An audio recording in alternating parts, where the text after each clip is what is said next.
Kasi ano ko, Yung back to work ako, sakit. Gaano katagal niyo na po ito na nasa na? so, 3 weeks, mild pa lang yung sakit. Tapos, hindi sabi yung exercise ako, kung ano lang, may start kasi yung mga drills ko, nakalik ako din ang lalaro. Tapos kung nakaraan, din laro, after na naging, parang sumakit siya na sumakit. Okay, hanggang ngayon. Lingat po sa saan po masakit?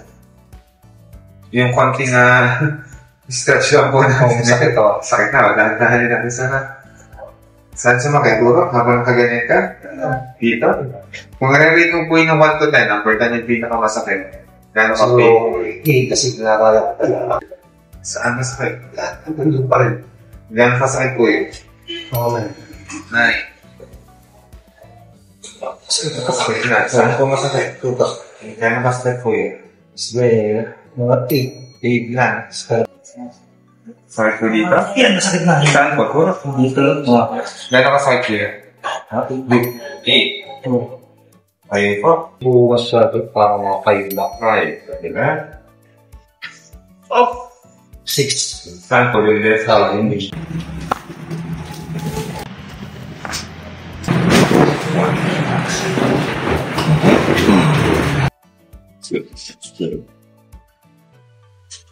Makatarap diba? Okay, sabi ba? Number 8. Sabi niyo po kanina meron dito. Bukas lang. Number 9, same side. Parang wala. Parang ano, Naiipit ka muscle lang. Oo. Nawala yung sakit. Kami kasi po sakit eh. Ginaganto pa lang kanina, nakangingibit na. Kanina ito, number 8 na. Pwede niyo pang extend eh. Kaya siguro nga rin naman siguro 5, gano'n. 5. May paunahan, pwede lang pa, ako makasama kaya. Sabi niyo po kanina, meron din number 8 dito. Ay, mga tigisin mo ba? Flu. Ayun Kaya makabutin yung ano ko eh. Kaya makabutin yung paa ko eh. Hindi na, hindi ko makabut eh. Ang sakit kanina kasi. Okay. Sabi niyo po meron number 5 kanina dito. Dito po sa kabila.